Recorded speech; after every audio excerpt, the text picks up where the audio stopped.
Hello, and welcome to a new episode of From the Honeycomb, a podcast that creates a spark of positive energy.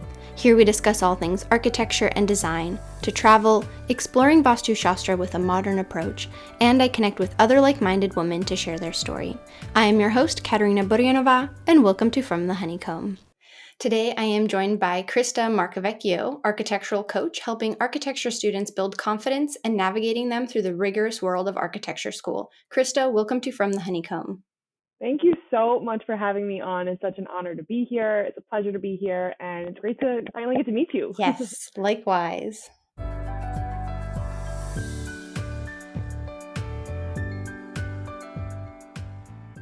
And as we begin every episode, we like to take a moment to ground down and think of something that we are grateful for in the present moment. So, Krista, what are you grateful for? So this morning, I did my most soul-filling activity, which is ride horses. And not that I ever forget how much I really love to be around animals and horses especially, but I just go there and their aura, their energy, they just feel what you need in that moment and vice versa.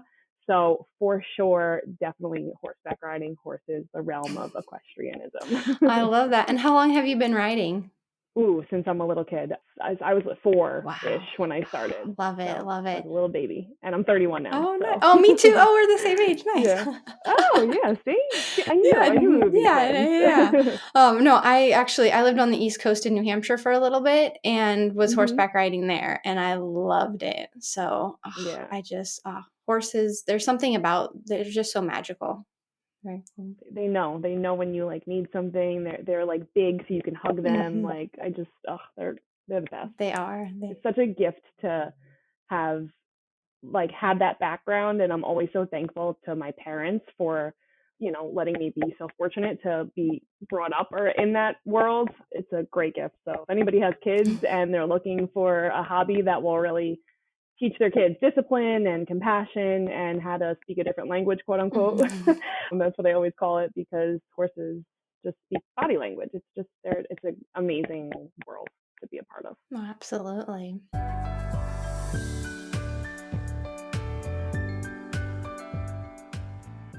So, Krista, I'm really excited to have you on because I've had interviews with other architects and I've had all sorts of different ranges of architecture talking about entrepreneurship, but I've never really talked with someone about architecture school. So that's one thing I'm really excited to talk to you about. But before we begin, share with us your journey with architecture and kind of what inspired you to become an architect. Definitely. Architecture school was grueling, to say the least. I'm sure if there's anyone listening who is currently in architecture school, thinking about going to architecture school, this will be a fantastic episode for you to listen to. It will give you some light at the end of the tunnel. My journey with architecture in particular probably was unconventional, I would say. Most of the people that I speak to who are currently architects, obviously it's a passion field. So most people have been wanting to do this since they were a little kid, had their eye on the prize, and only went for architecture from day one. That was not the case for me. When I was little, I always liked to do interior design, which I didn't realize at the time was what I was doing, was, making little drawings. And I loved my canopy bed, and I played The Sims, that's a huge thing. Played The Sims. I built houses, and all I wanted to do was decorate the rooms and put furniture. And I had 8 million houses. I never actually played The Sims. I just built the houses. And so I had mentioned to my mom that was something that interests me. And for whatever reason, she said to me, interior designers don't make money. So I very quickly erased that from my brain and just thought that I would be a horseback rider for the rest of my life. Obviously, that was, a pipe dream of mine. And so I went to high school. I was always a really undecided kid. So when I was graduating high school, again, I didn't really know what I wanted to go to college for. I took an AP Psych class when I was a senior in high school, and I loved it. I was good at it. I loved my teacher, and I loved that field. So I wound up going for my first undergraduate degree at Adelphi University on Long Island for psychology.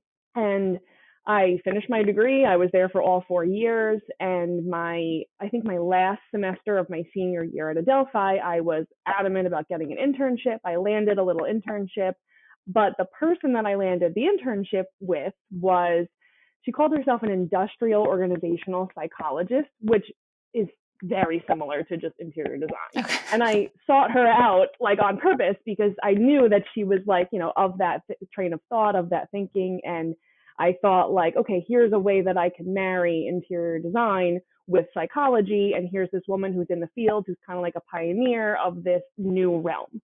So I interned with her. That was a little bit not what I thought it was going to be. Like the things that the tasks she had me doing had very much to do with kind of marketing to hospitals, this like new line of clothing that she wanted to carry in hospitals. So it was very like disconnected with what I thought I was going to be doing, and it was a great experience to work, like with someone else or for someone else. And she, at the end of my senior year, she said, like, I would love to offer you a job, but I'm a one-woman show. She was in Jersey, so it would be like a totally remote thing. And that was like well before remote was a thing, and it was really a blessing in disguise because I wound up graduating with no job, like nothing lined up. And I kind of like went back to serving at a restaurant and was like, well, now what? Like, I have to go back to school regardless, because what am I going to do with just like a psychology degree? So I took one semester to just like work and I guess figure out what I was going to do next. And in that semester, I went abroad for the first time ever with my best friend. And we went to Spain, London, and Paris.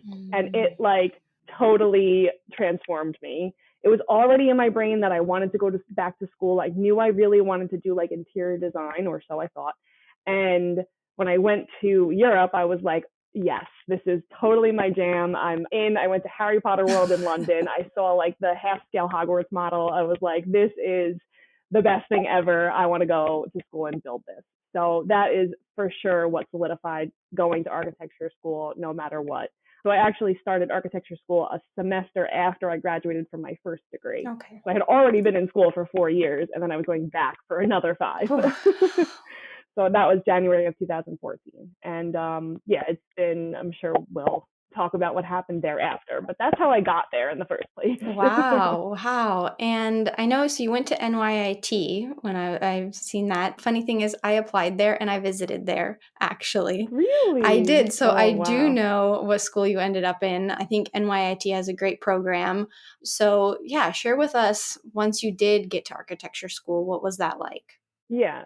So like I said, I had been through school already. Mm-hmm.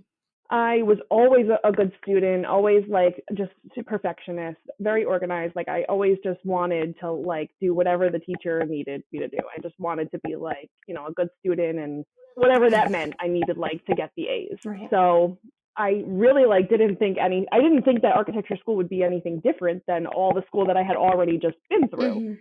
So day one in Fundies 1 for architecture, like I'm all nervous. I'm also like, keep in mind, I'm now like almost 5 years older than these students. So I was like a little like, I don't know how they're gonna see me here. Like this is really bizarre. I'm also my birthday's late in the year, so I'm used to always being the youngest. So it was like a total 180 for me. I'm back in school. Everyone around me is like 18 years old. And I was like, filled with excitement. I was nervous. And so day one in class, I not only fell in love with architecture and was like, holy cow, this is something completely different, not like anything I ever have done before. Like this is definitely my home and definitely what I want to do for the rest of my life. But this is going to be the hardest thing I do forever and ever and ever. And that definitely ran true throughout my 5 years there. I was really like expecting it to be similar to the school that I had just been through. Obviously, I knew that I wouldn't be writing papers, but I very much underestimated like the sleep deprivation that was about to ensue, and like just I don't know exactly what the word might be, but like the level of like deliverable expectation that was coming of like actual physical things that needed to be like done and made and thought about. And like, I definitely underestimated how time consuming that was going to be. And it was a good lesson in like done is better than perfect, and breaking out of that perfectionism type of thing and like letting your brain play and like make stuff. And like, it doesn't have to be spot on perfect every time, because you have to mold the molds to get to the end result. Right. But it took me a long time to realize that. So wasted a lot of time doing perfectionism things. Well, I'm curious to know, and this is one thing I struggled with in architecture school is, and hearing that you are a student and there's the perfectionism, is I always notice professors, towards the end of your project are like, well, what if you did this? And they change your whole thing. And that's when the all-nighters ensue and everything. And I personally didn't take that very well. If they said, oh, you want to change this, whatever design, I'm like, well, too late, too bad. I was a BC student because I'm like, first off, you're not paying me to do this. That was my whole thing. So I had a different mindset, but I'd love to hear what your mindset was, because that's something in studio culture is the professors, they act like your client and they change stuff, but they do it at always the most inconvenient time, which is like the 11th hour. Absolutely. And it's so funny that you bring that up because it's something that I struggle with in the office. And now that you're saying it, it really has my brain thinking, like, yeah, that's exactly what professors used to do to you. And I just said this yesterday in my office. I said the thing that I struggle most with in being in actually really being in the real office now is the or this. Like the or this thing drives me crazy because, yeah, you could or this until the cows come home, but at the end of the day, you need a decision and you need to be able to move forward with something. So, in terms of my professors doing that to me, as you might imagine, it completely threw me for a loop. I went down the rabbit hole anytime they said or this. And it's really like the reason why I think my thesis year was really the most difficult for me because every question was or this. Mm-hmm. And so I kind of went down that rabbit hole every time, like I said, because all I wanted to do was like be the good student. And like they said to explore this option, I would spend the next 2 weeks exploring that option, even if it was wrong. So getting out of that or this, or at least having the personal authority to make that decision for yourself. Like I so admire the fact that you were like, I'm not doing that. Mm-hmm. And deciding for yourself what you feel is worth exploring and where you're going to learn the most. That for me was not existent when I was in school. So I went down those rabbit holes and I really think it was to my detriment because I spent a lot of time and, energy on things that maybe never would come to fruition or weren't the best learning opportunities for me. It's definitely a fine line to deal with, and it carries throughout your career. Yeah, and that's definitely something you don't realize in architecture school. And I think you coming off of, having 4 years of school and already even being life experience and more mature than an 18, 19-year-old who is experiencing this for the first time and going, yeah, but I just, spent all this time working on something and you want me to do it differently, and like how to even navigate architecture school, which when we first got on the call is we were talking about like it's just architecture school, it's completely different than anything else. In psychology you write papers, I'm sure, and do that, but architecture school you have model making and then now you're doing 3D renderings. And I don't know if you hand drafted. Did you hand draft at all? You I did. did, Okay, yeah, you I did. did. So you've got that aspect to it. And there's just so much going on at the same time. And I don't know about for you, did you have a point in your architecture program where students started to drop off? Absolutely. Yes. We started, these are rough numbers. Mm-hmm. I really have to go back and like actually check. But this is what I always say. We started with maybe 200, maybe more, and my graduating class was 45. Wow. Yeah. Wow. Okay. Wow. That's incredible. Okay. Uh-huh. And was there a certain year? Because I know for us, second year was when we dropped, but we also had transfer students, so that we ended up kind of equalizing that way. But was there ever like a semester that just wiped everybody? I don't know if there was one specific semester. To be honest, the way that it feels, I'm sure there was one that a lot of people left. It really felt like every semester there were less and less. And it was like, oh, what happened to this one? Oh, Yeah. they switched, they did this, they did that. So it really kind of felt like a slow trickle all the way down. I really feel like it was a slow trickle. Like it was kind of every semester, one after another, you would kind of like lose them. I'll say for NYIT at least, and I know that this is similar to other schools, there's a 4-year degree and a 5-year degree. So of course, like during that transition, there were people that chose different tracks. Also, as far as NYIT goes, at least when I was there, the track for architecture and interior design, which is why I chose NYIT, by the way, was the same for the first 2 years. So after the first 2 years, we all split. And then yet again, there was the choice to go 4 year or 5 year. So, of course, there was a little bit of that going on as well. I see. Now, and so now you are how many years out of school? Oh boy. I graduated in 18. Okay. 5 years. Wow. So Yeah. same as you were in. And because what I love is kind of coming back to your coaching program and helping architecture students. So now you are 5 years out. What have you found has been really beneficial, and how do you see students responding? First, what do you find beneficial to students, and what is one thing students are coming to you with the most? The thing that I find, my advice when I give to students, the thing that is the most beneficial, that I see them thrive the best once they really wrap their head around this, is understanding that school is really different than the field, and not to spend all of your time and energy like I did, contrasting to how you did, trying to please your professor, trying to get the A, trying to go down the rabbit holes, just trying, instead of thinking about school as the grade, thinking about school as the learning tool that's giving you those types of thinking skills, critical thinking skills, and understanding very fully that type of design and the creativity aspect, being judged on your creativity, is not the thing that when you go into the office, that's not the thing that's going to get you paid. You need to produce drawings. You need to manage projects. You need to, have actual architectural knowledge.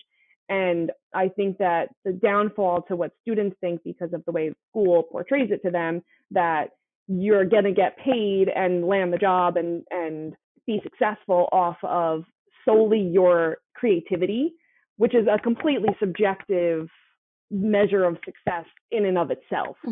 So my best advice is to encourage students to up-level your marketable skills, have confidence in your actual architectural knowledge, because those are the things that are going to transfer into the field and ultimately land you the job, because your future employer will be able to see that in your words, your language, your confidence when you come into the office and you have actual architectural knowledge, not just airy-fairy design skills from school.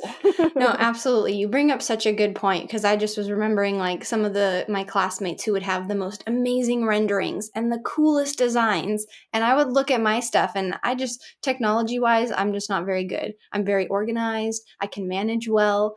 But give me a rendering, that I just don't have that technical skill. And that's so true, is when you're comparing yourself in architecture school to your other classmates, and the big thing is creativity.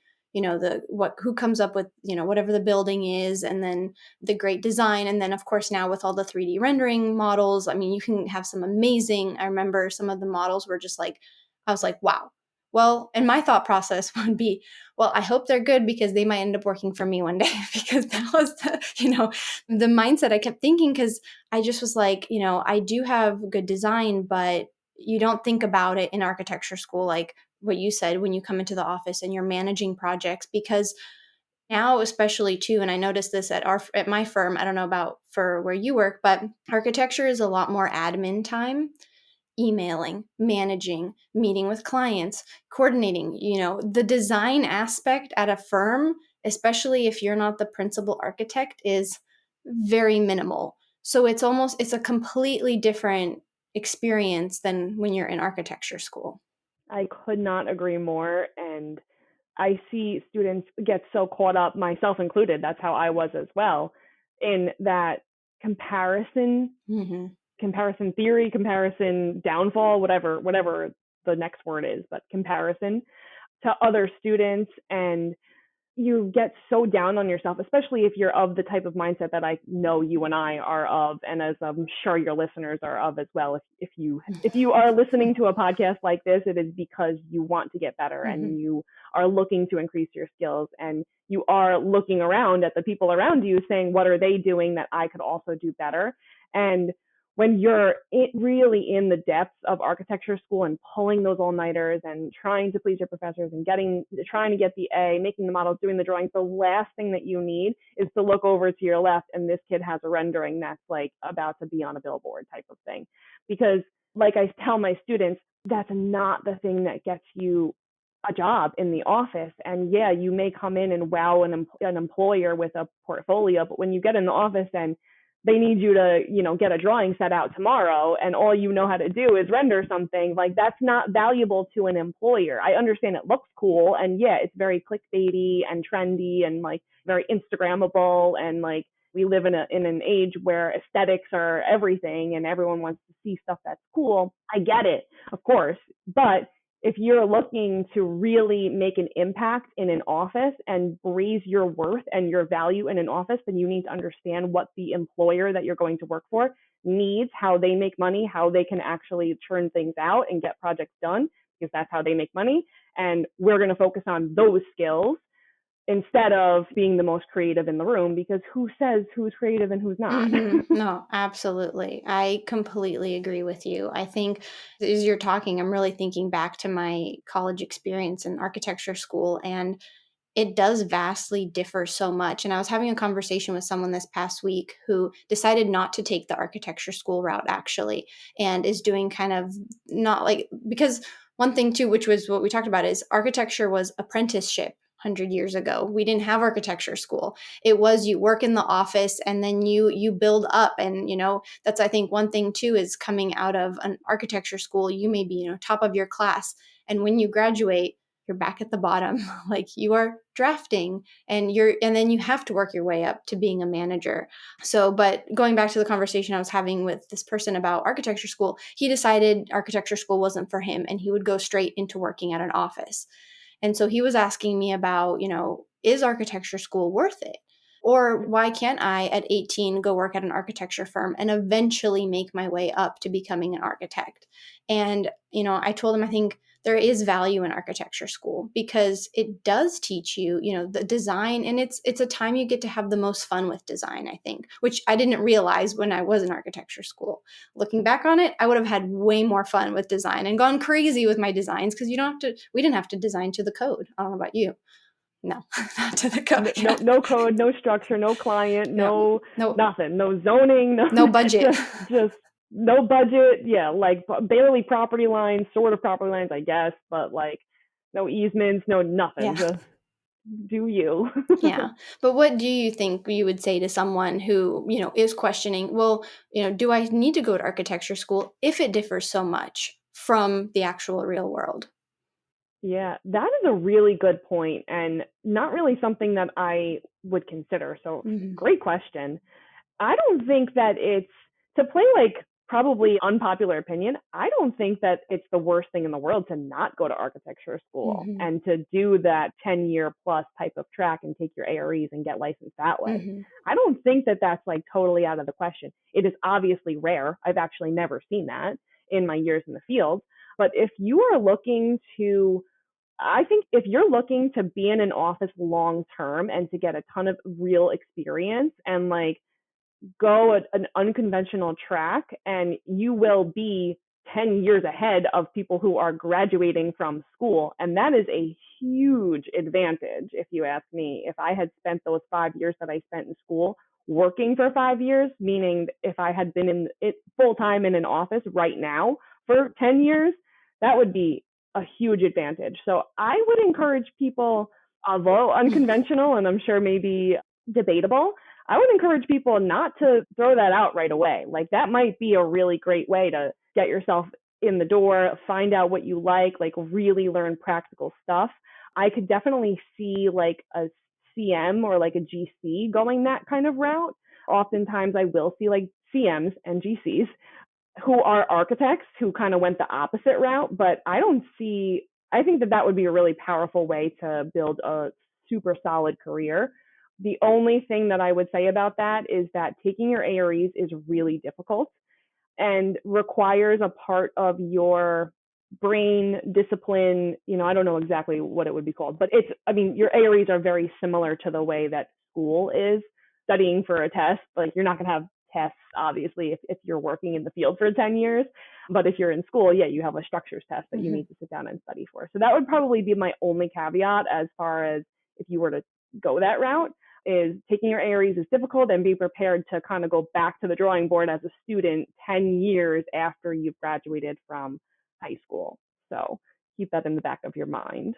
But I think if you honed those technical skills and like really learned real architecture and got yourself in an office and learned how to draw and draft and like project manage, like I don't think that that's a terrible idea whatsoever. Okay. Well, I like your perspective because, yeah, like you said, it's very far and few in between. And, there is that most people go through the architectural route. So I was just curious about your view on that because I think, yeah, and you brought up a great point with AREs. And remind me, are you licensed or are you still in your ARE process?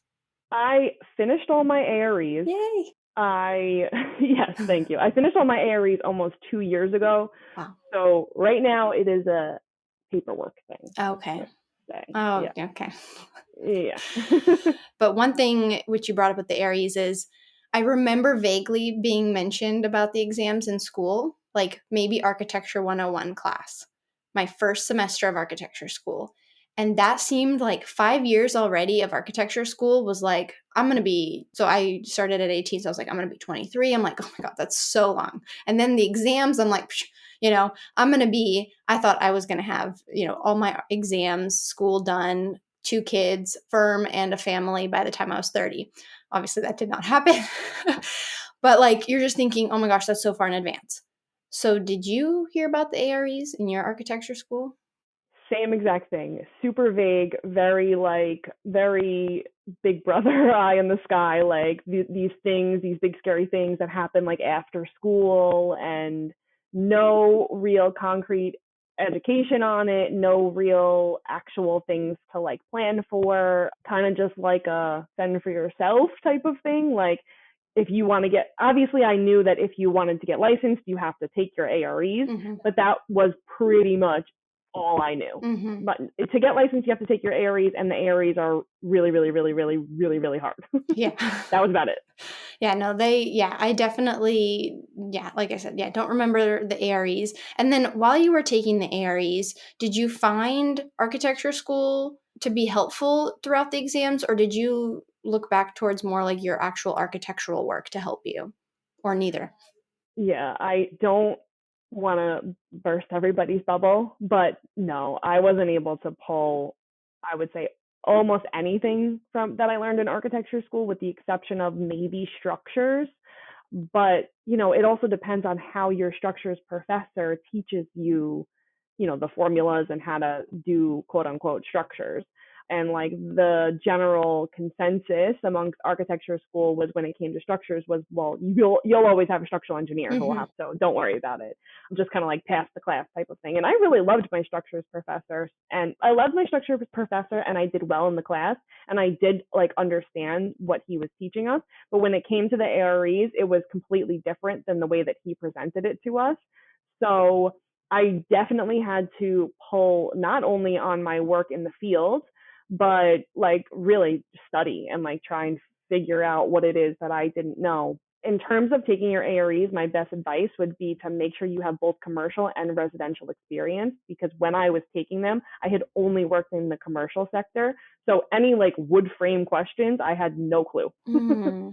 Interesting. I'm totally reverse. I've had minimal commercial experience. So I was like all residential. So during my exams, I was like, what is all this commercial like information that you need to learn? And so I think that's one thing about architecture too, is it is a huge umbrella of what you do, residential, commercial. You could do airports, like you could do hospitals. And then there's even more avenues you can take with architecture, that I think it is difficult to go to architecture school and expect to learn all of that. And then for the AREs, expect to be tested on everything. So it's a huge like industry, and there's so much you can do with it.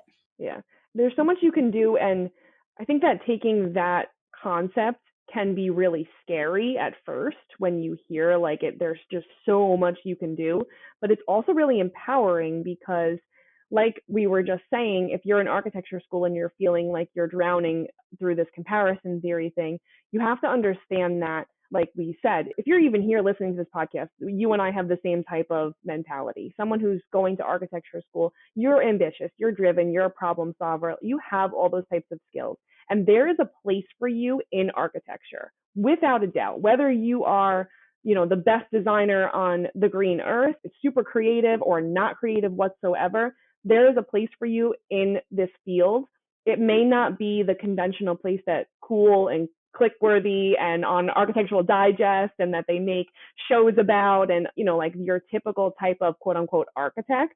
But your skills, especially when you hone the ones that are valuable and marketable and make you the most money, especially when you focus on those types of like integral parts of offices that get stuff done, you will find your place.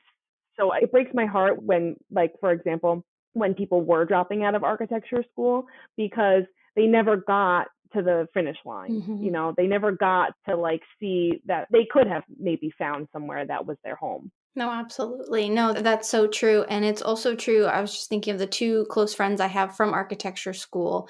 And between the three of us, we have taken such different routes. There's me who does single family residential homes, who's just recently started her own firm. There's one who is now a wedding photographer. She also had her own company where she designed scarves. And then my other friend is an architect in the military. So we all it's amazing what architecture school can set you up for. And I think thinking back to architecture school too is for the studio class. So that's your main class. So for anyone listening who doesn't know what in architecture school, we have our studio, which is like our main class. It's where we do all of the projects, and all the other classes are kind of on the periphery. So your structural, HVAC, but in that studio class, I do have to say the things I really appreciated from studio was learning how to present, learning how to speak with my ideas, even though most of the time I was so scared to get up and talk. But I think it's made me be able to sound professional when I started interviewing for jobs and things like that. So yeah, there's a few little tangents in that in there. Absolutely. But you bring up great points because that's what we're saying. Like you may not be the most creative one. You may not be the technical skills. You may not be XYZ in the firm, but you may be really great at client relationships and presentations and, being the face of the company type of thing. So you're still a great part of an architectural team, even if you're not the one who's coming up with the designs or drawing the designs or documenting the designs. You may be the person that's up there presenting, and that person is valuable as well. No, absolutely. And is there a way, do you think you can, I guess, while you're in architecture school, you find out what you're good at? When you're applying for jobs, how can you kind of show that in your resume or portfolio? Like, what's a tip you could give or Mm-hmm. advice? I think that there is definitely a level of difficulty with not only presenting that to your employer, but also finding that Mm-hmm. because, like we've said, you're so early in your career that you probably don't even know how much is out there and what you're really, really good at. Like for me personally, I didn't find out what I was good at until I was in the office and we needed standards made for the office, and it was basically like a who wants to be on the committee type of thing, and my brain was like, ooh, that would be something that would be really fun for me. I love organization, I love AutoCAD, I can work well in this team, I like to put my input in, I have strong opinions. Like it wasn't something that was blatantly obvious in architecture school whatsoever, because I actually thought that I was like never going to find my place in architecture school. So I think that if you are at a point where you do know the thing that you're good at, I would say number one, be open to other things that you may be good at. Yes. But if you are confident in the thing that you are very good at, presenting that in your portfolio is also going to be something that's a little bit of a challenge, but find a way to present it in your portfolio. But more so than anything, find a way to bring it up in your interview to your employer, because if it's in there and it's down on paper type of thing, then best case scenario, your employer brings it up and you're able to actually speak on it. But if they don't, then it's there on paper for you to bring up. And the same way that I said to be confident when you're talking in an interview type of thing, that level of confidence with something that you're good at, that you put in your portfolio, that you want to talk about, that confidence will come across to your employer. So figure out if that skill that you're good at, that you enjoy, is valuable to your employer. If it's not blatantly valuable, find a way to make it look valuable to your employer, and then show them how that skill that you have can make them more money, and then speak about that confidently in your interview. And that's how you land an internship, at least to get you in the door, because then you may find other things that you're good at as well, like in my case. No, absolutely. And the size of your firm, do you work for a large firm or a smaller firm? Small. We're pretty small. We're a division of larger company, but my team, we're only like 10. 10. Okay, that's a great, small. I know I brought it up in other podcast episodes too about working at a smaller firm is a place where you will be able to find what you are good at, I think, more than getting pigeonholed into larger firms. But that's a whole other topic.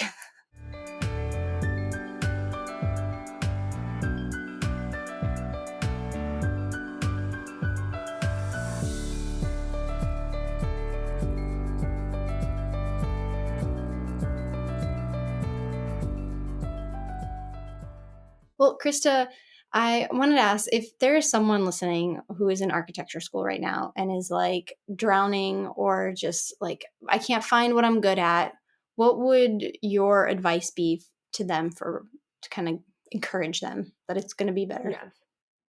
So first I want to say that person listening right now, if that is you, you are near and dear to my heart, because I was you. I was totally miserable when I was in architecture school. I was completely overwhelmed. I had no clue what I was getting myself into. I thought I would never find my place in this field.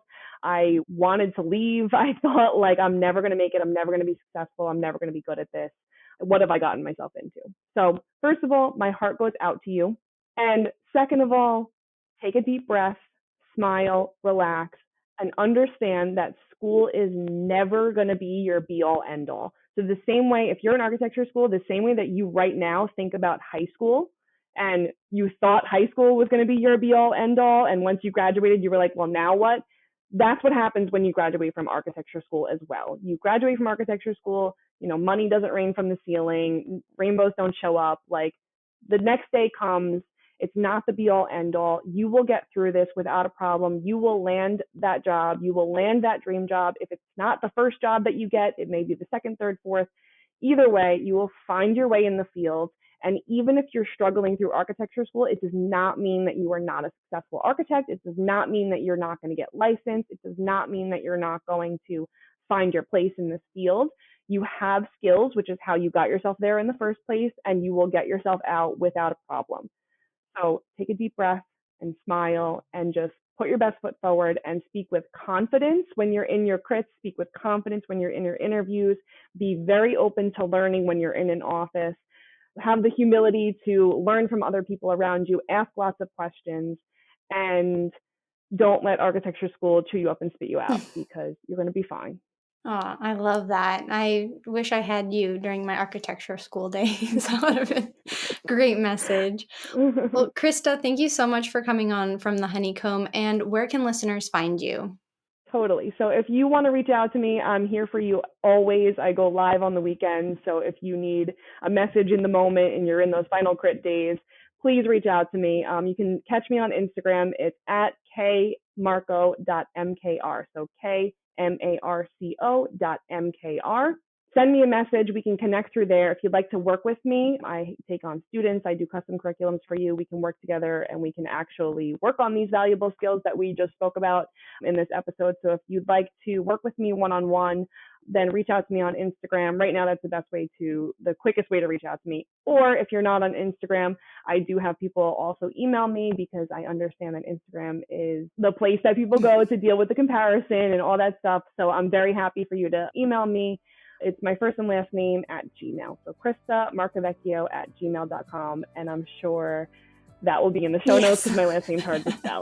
Yes, all of that information will be in the show notes for you. So Krista, thank you again for coming on. Thank you so much for having me. This has been a pleasure. Thank you so much for listening to this episode of From the Honeycomb. If you liked it, please give it a heart or thumbs up and click the follow button so you can stay up to date on the latest episodes.